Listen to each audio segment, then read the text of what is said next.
찬양이 참 아름다워요.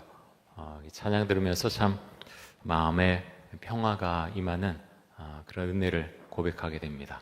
감사합니다.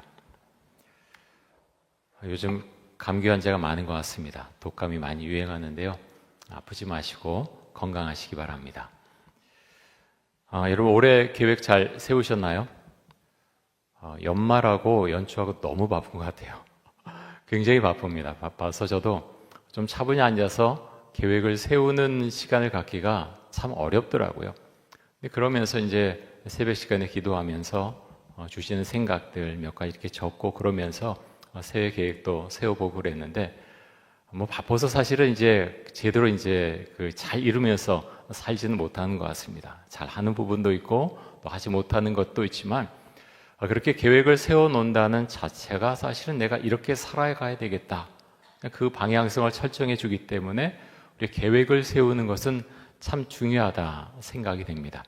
올해 계획 혹시 세우지 못하셨으면 한번 세워보시고요. 기도하면서 하나님 올 한 해 제가 어떻게 살면 좋겠습니까? 기도하시면서 좀 적어보시고 정리하시고 그렇게 올 한 해를 이제 얼마 지나지 않았는데 또 그렇게 시작하시면 좋겠습니다.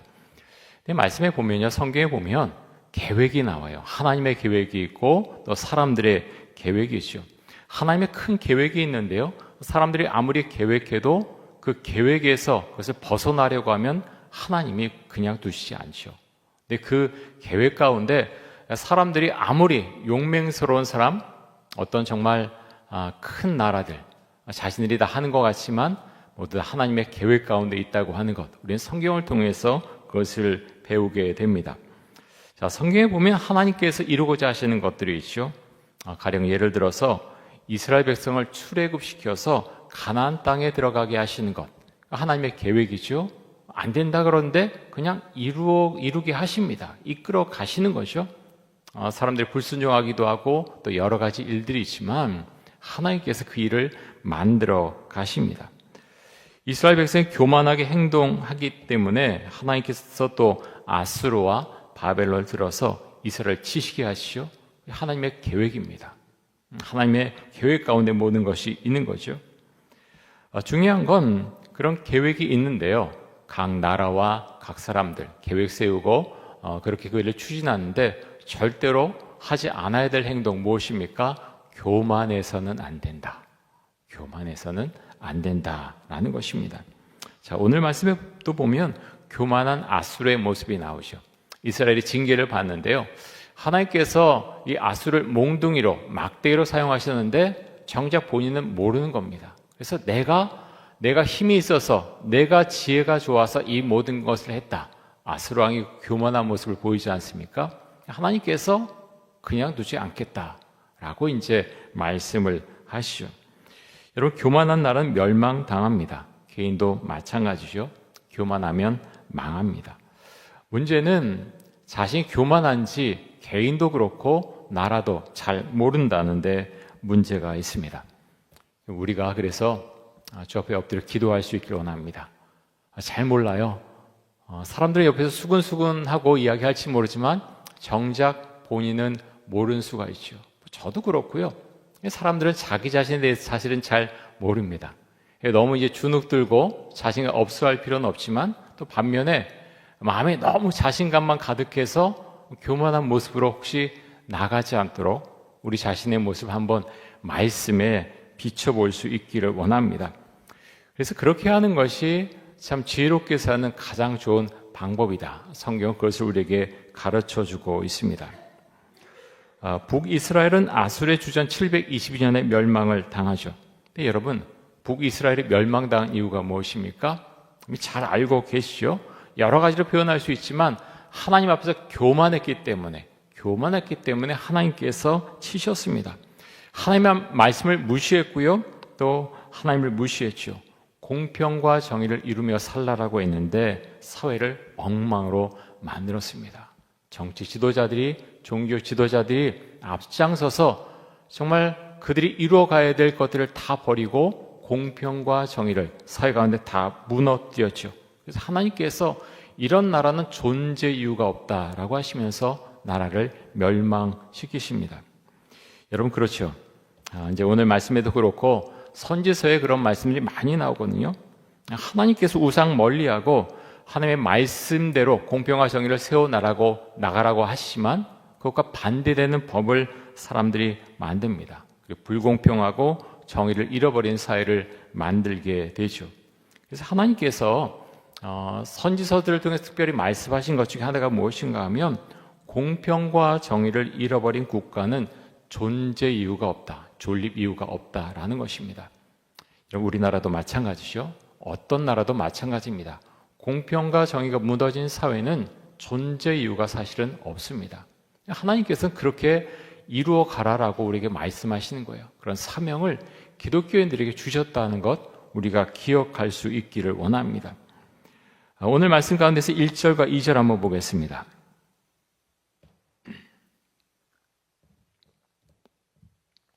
우리 같이 한번 읽어보겠습니다. 1절과 2절. 불의한 법령을 만들며 불의한 말을 기록하며 가난한 자를 불공평하게 판결하여 가난한 내 백성의 권리를 박탈하며 과부에게 토색하고 고아의 것을 약탈하는 자는 화 있을진저. 자, 북이스라엘이 어떻게 지금 행했습니까? 하나님을 믿고 예배드리고 그런 거 떠나서요. 연결되어 있긴 하지만 지금 뭐라고 말씀합니까? 불의한 법령을 만들어서 백성을 괴롭혔다라는 것입니다. 가난한 자를 불공평하게 판결했고 가난한 백성의 권리를 박탈을 했고 과부에게 토색을 행했고 고아의 것을 약탈을 했죠. 이런 북이스라엘이요, 악한 법령을 많이 만들었습니다. 그것 가운데 하나가 무엇인가 하면 오므리의 율례라고 하는 것입니다. 이 오므리 집안이 있죠. 오므리의 율례라고 하는 것인데 지주제도였습니다. 자, 미가 6장 16절 이거 한번 찾아볼까요? 구약성경 제가 가진 성경으로는 1297쪽에 있는데요. 1297쪽 미가 6장 16절입니다.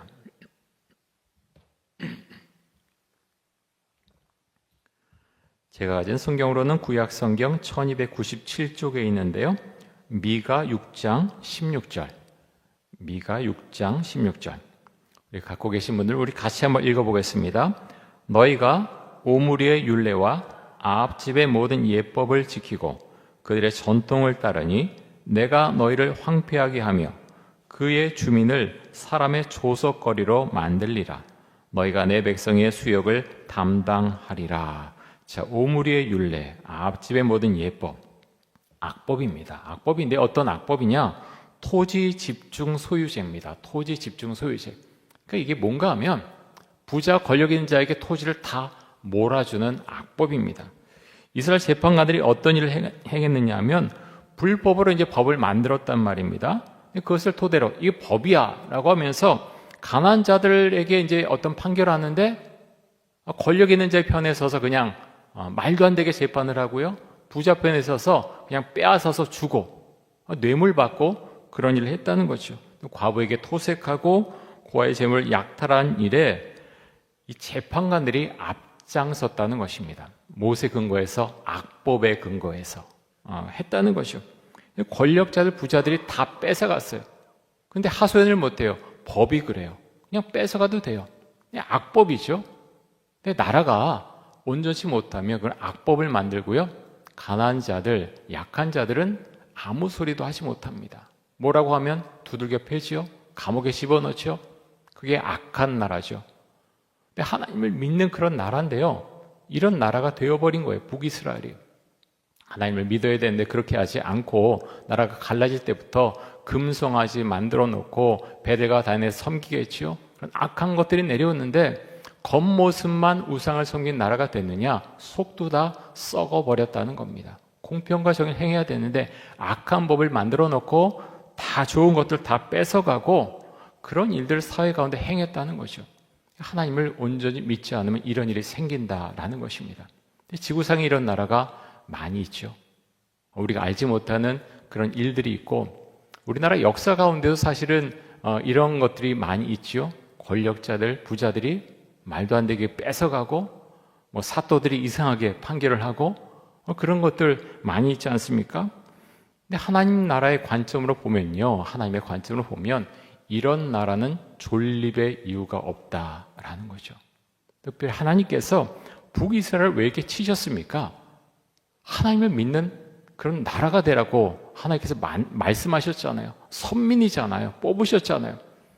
말씀대로 살아가고 그런 나라를 만들어 가야 되는데 오히려 다른 나라보다 공평과 정의를 더 무너뜨리고 약한 사람들을 괴롭히고 그렇게 마음대로 살아가는 것, 하나님 것을 볼 수 없다라고 하신다는 것입니다. 그래서 몽둥이를 두신 거예요. 아수르의 몽둥이 그리고 바벨론의 몽둥이를 들어서 이들을 치시죠. 그래서 아수르가 북이스라엘을 멸망시키지 않습니까? 이런 걸 보면서 우리 하나님을 믿고 또 예수를 믿는 그런 사람들인데 잘 살아야겠다 이제 생각하게 됩니다. 오늘 이제 말씀의 근거에서 보면 잘 사는 게 어떻게 잘 사는 것이냐, 물론 예수 믿고 그렇게 잘 살아야 되는데요, 공평과 정의를 행하면서 살아가는 것, 그것이 하나님께서 우리에게 원하시는 삶이다라는 것입니다.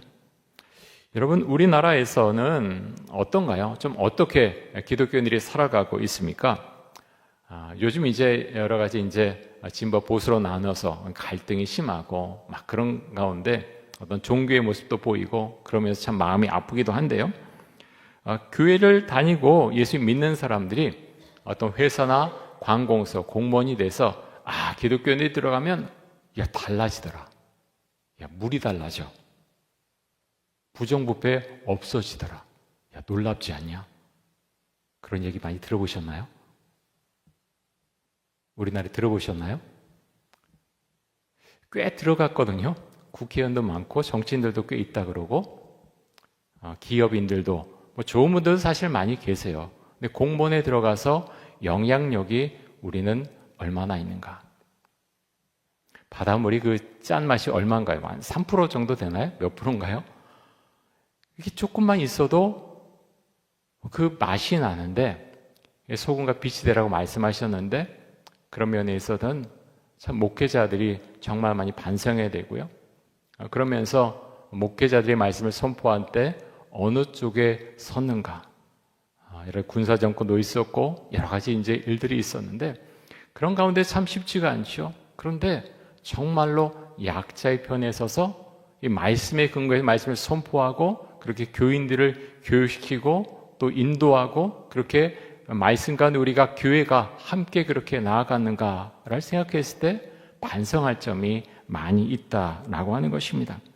그래서 여러분, 우리가 1:1 복음 전하는 것 정말 필요합니다. 해야죠. 당연히 해야 됩니다. 그런데요, 어떻게 보면 그렇게 나가서 1:1 복음 전하는 것보다 더 중요한 것이 무엇인가 하면 성도들이 사회 가운데서 하나님의 공평과 정의를 실현해 가는 것, 그것이 훨씬 더 중요하다라는 것입니다. 왜 중요합니까? 내가 예수를 믿기 때문에 여러분 보십시오. 자랑하려는 게 아니라 저는 이렇게 살아갑니다. 그것이 그냥 드러나는 거예요. 그것이 진짜 복음이죠. 근데 그런 것이 우리 한국 사회 가운데서 너무너무 약했다. 기독교인들 똑같아. 들어가면 똑같아. 하나도 다른 거 없어. 똑같아. 그냥 다 똑같아. 교회만 가서 기도하고 예배 드릴 뿐이야. 그리고 헌금 낸다 그러더라. 우리가 만약에 그런 소리를 듣는다면 우리가 참 창피한 거죠. 하나님의 공평과 정의를 계속 말씀하고 또 우리에게 지시하시는데, 그럼 우리가 사는 이 한국 사회 가운데서 기독교인들은 어떤 영향력을 미치고 어떤 모습을 보였느냐, 우리 모두가 반성해야 될 문제입니다. 그래서 그 사람 예수 믿는 사람이야, 교회 다니는 사람이야, 그럼 틀림없어, 이 말을 우리가 들어야 된다라는 거죠. 요즘 이제 목회자도 믿을 놈 하나도 없다, 이제 그런 이야기 많이 하잖아요. 목회자 뭐 다 똑같아. 창피한 일이죠. 창피한 일이고요.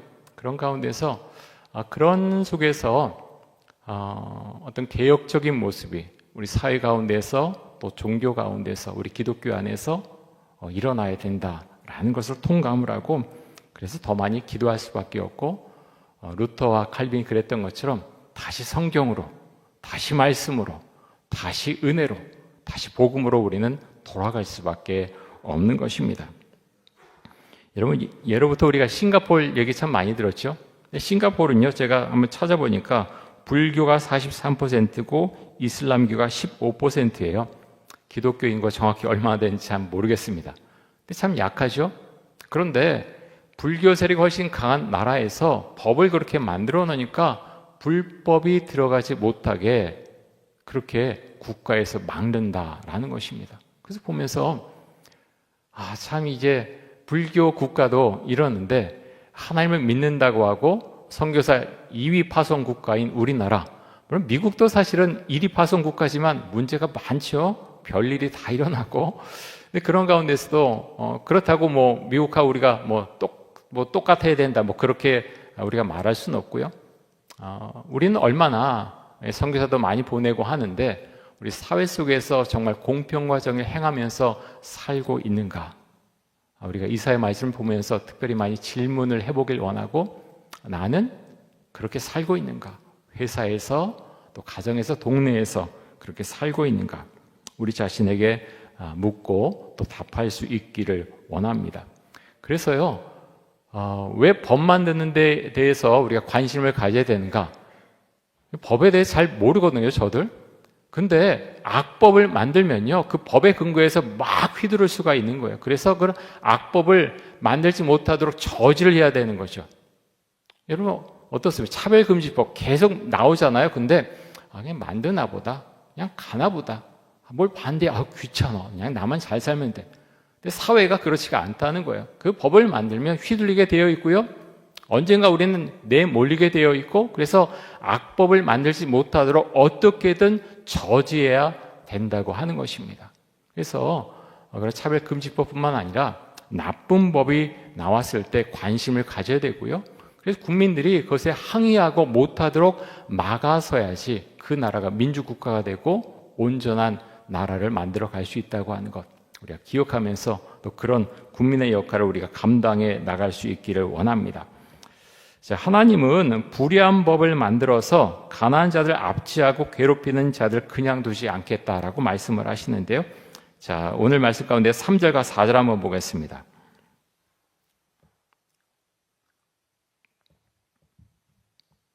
우리 같이 한번 읽습니다. 벌하시는 날과 멀리서 오는 환난 때에 너희가 어떻게 하려느냐? 누구에게로 도망하여 도움을 구하겠으며 너의 영화를 어느 곳에 두려느냐? 포로된 자 아래에 굽으리며 죽임을 당한 자 아래에 엎드려질 따름이니라. 그럴지라도 여호와의 진노가 돌아서지 아니하며 그의 손이 여전히 펴져 있으리라. 자, 물으시죠? 심판하신 날에 어떻게 하겠느냐? 아기들에게 물으시는 겁니다. 심판 날에 너희가 어디로 도망하겠느냐? 라고 묻고 있습니다. 도망하려고 해도 너희가 도망갈 수 없다. 결국에 너희들은 포로로 끌려가고 죽임을 당할 것이다. 그것을 지금 말씀하고 있습니다. 그럴지라도, 이런 일이 계속될지라도, 있을지라도 내 진노의 손은 여전히 펴져 있을 것이다. 하나님께서 굉장히 지금 진노하셨다고 하는 것을 말씀하고 있죠. 너희 앞에서 이런 일들이 일어나도 진노는 계속될 것이다 라고 말씀하고 있습니다. 이사야 선지자는 주전 742년에서 주전 701년 사이에 예언 활동을 한 것으로 보입니다. 주전 742년에서 주전 701년. 연도를 다 기억할 필요는 없지만요, 이런 시대에 이제 이사야 선지자가 예언 사역을 했다라는 것, 우리가 대략적으로 기억할 수 있기를 원하고, 그래서 이사야 선지자가 활동했던 시기에 북이스라엘은 아수르에게 멸망을 당합니다. 그때가 남유다는 아스 왕 때였지요. 그래서 그런 것을 좀 생각하고 읽으면 참 좋습니다. 남유다의 아스 왕 때, 그게 좀 사실은 성경 보면요 헷갈려요. 이게 아스 왕 때 멸망을 당한 건가? 히스기야 때 멸망을 당한 건가? 말씀이 좀 사실은 좀 헷갈리게 나와 있어요. 저도 이게 뭐야? 연대가 왔다 갔다 하고 이게 뭐지? 결국에는 아스 왕이 좀 더 정확한 그 연대다라는 것을 좀 확인을 하게 되고요. 그래서 주전 722년에 북이스라엘이 멸망을 당하는데 남유다는 그때 아스 왕이 다스리던 때였다라는 것을 기억하시면 좋겠습니다. 남유다는 아수르에서 멸망당하진 않았지만 많은 도시들이 파괴를 당했죠. 참혹한 일을 당했습니다. 근데 이사야 선지자가 활동을 하는데요, 그 사역의 중심 가운데 하나가 무엇인가 하면, 그러면 북이스라엘과 남유다에 이렇게 하나님께서 참혹한 일을 허락하셨는데 왜 이런 일이 일어나는가?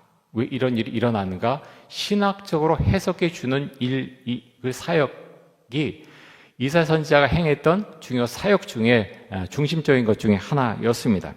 근데 무엇을 말씀하고 있습니까? 우리가 이미 다 알고 있죠? 북이스라엘과 남유다가 하나님을 섬기지 않았기 때문에, 제대로 섬기지 않고 우상을 섬겼기 때문에, 또 오늘 이런 말씀의 근거에서 보면은 공평과 정의를 너희가 사회 가운데 행하라고 했는데 엉망으로 살았기 때문에, 권력자들이 권력 휘둘러서 약한 자들 눌러버리고 감옥에 함부로 집어넣고 돈을 빼앗고 그렇게 매를 때리고 함부로 행했기 때문에 거기에 대해서 하나님께서 대가를 치르게 하셨다라는 것입니다. 하지만 어떻습니까? 북이스라엘의 왕들, 남유다의 왕들, 어떤 관리들, 그 예언자들의 사역, 그 메시지를 바꿔서 우리가 회개하겠습니다. 그랬나요? 그런 남유다의 왕들도 있지만 북이스라엘의 왕들은 전혀 그렇지가 못했죠. 그래서 하나님께서 진노의 막대기를 들어서 북이스라엘을 치십니다. 자, 5절에서 7절까지 한번 보겠습니다.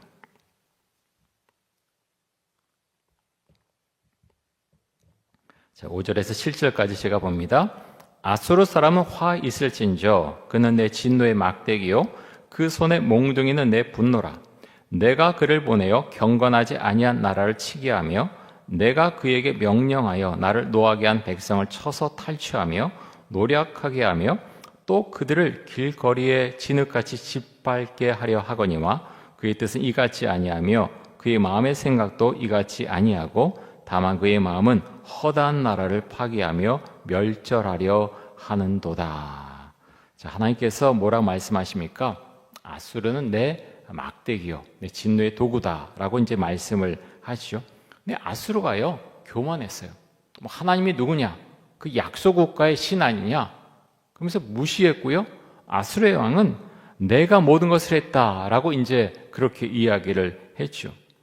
그래서 7절에 보면 그의 뜻은 이같이 아니하며, 여기서 만약에 그는 아수르나 아수르의 왕을 지금 지칭하고 있습니다. 그의 뜻은 아수르 왕의 뜻은 이같이 아니하며 그의 마음의 생각도 이같이 아니하며 다만 그의 마음은 허다한 나라를 파괴하며 멸절하려 하는도다. 아수르 왕의 지금 마음과 모습이 지금 이렇다라고 말씀하고 있습니다.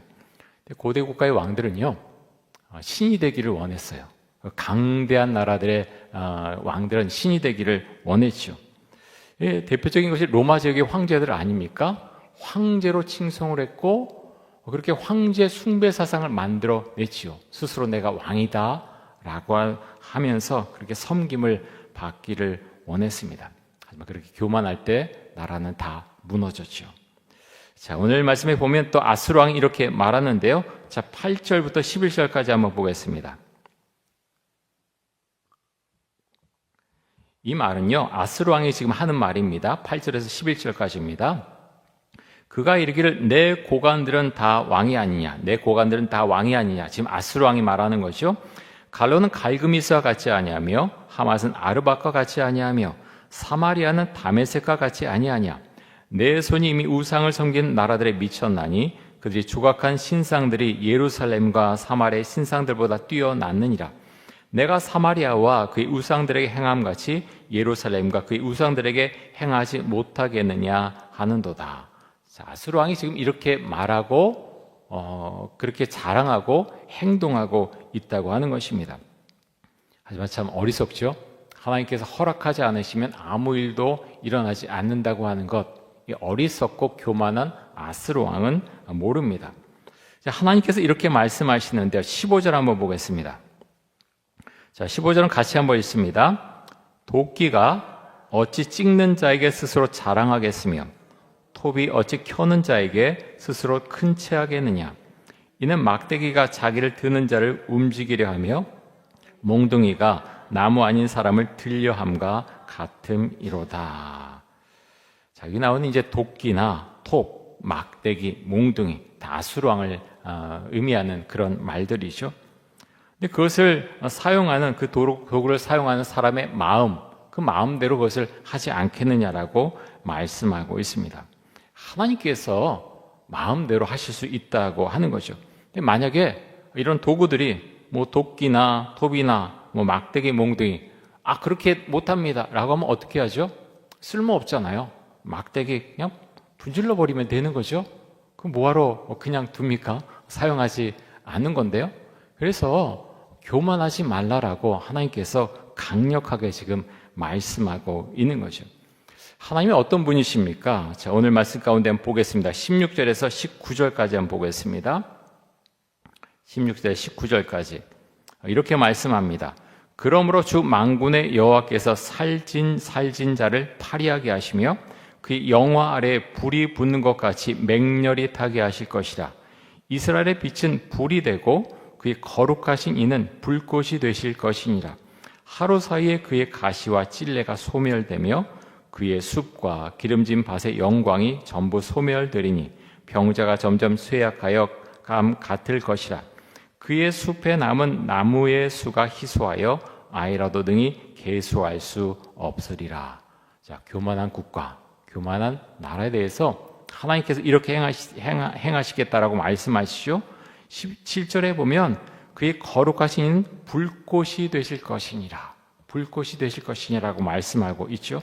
교만하게 구는 나라 다 불태워버리겠다. 그냥 두지 않겠다. 몽둥이를 두시겠다라고 말씀하는 거죠. 숲과 밭이 다 타버려서 숲에 남은 나무의 수가 희소하게 될 것이다. 하나님께 그 정도로 강하게 진노하시고 그들을 징계하실 것이다 라고 말씀하고 있습니다. 교만하면 다 징계를 받게 되죠. 개인도 그렇고 국가도 그렇습니다. 아무리 뛰어난 사람도 교만해지는 순간 무너지게 됩니다. 여러분, 국가도 그렇죠. 지금 이렇게 강력한 몇몇 나라들이 있지만 하나님 앞에 교만하면 다 두들겨 맞습니다. 역사가 그것을 말해주고 있죠. 특별히 여러분, 우리나라 위해서 많이 기도해 주시기 바랍니다. 이사야 말씀을 보면서 아까도 이제 말씀을 드렸지만 질문을 하면 하나님, 우리나라는 정말 괜찮습니다 라고 대답하면 좋겠는데 그렇지 못한 거예요. 공평과 정의만 해도 하나님, 우리나라에 이렇게 기도한 사람이 많고요. 교회가 지금 몇 개입니까? 교회들이 이렇게 많고요. 목회자도 많고 장로님들도 많고 권사님들도 많은데, 그래서 하나님, 우리나라가 이렇게 물론 여러 가지 정말 좋은 일들 많이 하고 그랬지만 공평과 정의라는 측면에 봤을 때 이전보다 사실은 많이 좋아졌죠. 저는 정말 많이 좋아졌다고 생각해요. 많이 좋아졌는데 아직도 부족한 면이 많이 있고, 또 하나 이제 우리가 생각하고 또 우리가 기도해야 될 점은, 그러면 기독교인들이 그 자리에 들어가서 그렇게 만들어 왔느냐, 그렇게 한 부분도 많이 있다라고 생각이 듭니다. 그런데 요즘에 정치를 봐도 그렇고요, 정치인들, 국회의원들 중에 기독교인들 많이 있거든요. 또 여러 가지 앞에 나와서 연설하고 막 그러는데, 그러면서 그것이 과연 성경적이냐, 여러 교회 그 메시지에 비치는 어떤 교회 모습들, 그게 성경적인 교회의 모습이냐 질문하고 또 이렇게 고민할 때 하나님 앞에 주님 정말 자랑스럽습니다 라고 말씀을 드리면 좋겠는데 그렇지 못할 때가 많이 있다는 거예요. 그것이 남의 탓이냐, 목회자잖아요. 저 같은 목회자인데 하나님 제 탓입니다 라고 말할 수밖에, 그렇게 고백할 수밖에 없다는 겁니다. 그래서 여러분이 많이 기도해 주시고요. 우리 개인도 중요하고 가정도 중요하고 우리 교회도 부흥해야 되겠고, 근데 그것만이 다가 아니라는 거예요. 지금 말씀드리지만 여러분 그렇잖아요. 어떤 큰 교회 문제, 어떤 문제가 뻥 터지고 매스컴 나오면 전도하기가 너무 어려워요. 그래서 교회 안에서 공평과 정의가 다 무너져 버리고, 그렇게 되면 봐라, 우리는 교인 수가 많다. 그런데요, 그게요 다 헛껍데기라는 거예요. 우리 안에서만 좋으면 뭐합니까? 하나님께서 인정하시는 그런 모습이 되어야 되는데, 그것이 우리 교회, 그런 우리나라의 교회들이 함께 가야 된다라는 거죠. 특별히 성경적인 면에 있어서 그것이 하나님께 받아들일 만한 그런 모습이 되어야 된다라는 것입니다. 우리 같이 한번 찬송가 부르고 좀 같이 한번 합심해서 기도하겠습니다. 263장 같이 한번 찬양하겠습니다.